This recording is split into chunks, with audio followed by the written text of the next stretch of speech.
అక్షరపరబ్రహ్మయోగం 8వ శ్లోకం. అభ్యాస యోగయుక్తేన చేతసా నాన్యగామిన పరమం పురుషం దివ్యం యాతి పార్థానుచింతయన్. మరోసారి, అభ్యాస యోగయుక్తేన చేతసా నాన్యగామిన పరమం పురుషం దివ్యం యాతి పార్థానుచింతయన్. ప్రతిక్షణం యోగాభ్యాసంతో తననే తలుచుకుంటూ ఉండే ప్రతి భక్తుడు దైవంగా మారతాడు. ఇది కృష్ణుడు చెప్తున్నాడు.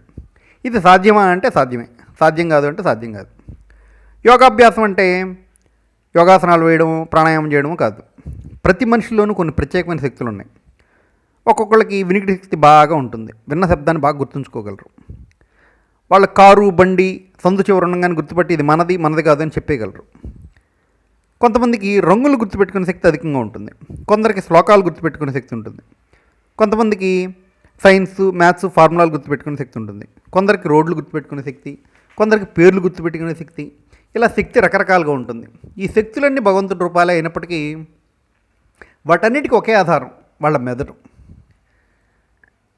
దాని సామర్థ్యాన్ని కొంతవరకు మనం పెంచుకోగలం, కానీ అది మనకిచ్చింది మాత్రం భగవంతుడే. కాదు ఇచ్చింది అమ్మా నాన్న అనుకున్నా మరి ఒకే తల్లిదండ్రులకు పుట్టిన పిల్లలందరూ ఒకే సామర్థ్యాన్ని కలిగి లేరే. అబ్బా ఇక ఆపండి, ఐవీఎఫ్ వచ్చింది, పిల్లలను సృష్టించేస్తున్నాం అనుకున్నా అన్ని కేసుల్లో ఒకేలాంటి రిజల్ట్ రాలేదే.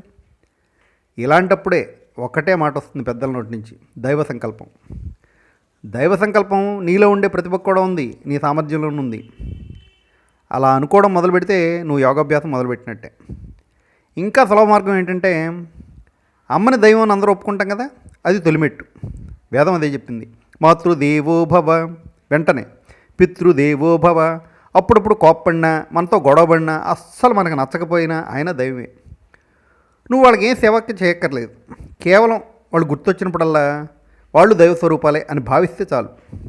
ఆ తర్వాత ఆచార్య దేవోభవ అంటే వాళ్ళు శంకరాచార్యులు, రామానుజాచార్యులు కానక్కర్లేదు, కనీస ఇంగిత జ్ఞానం నేర్పి ఎవరైనా కావచ్చు.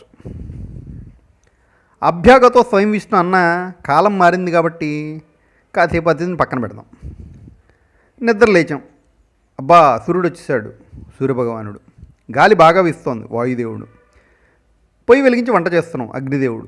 సందు చివరు ఎవరో పోయారు, యముడిచ్చి తీసుకెళ్ళిపోయాడు అంటున్నాం, ఆయన దేవుడే.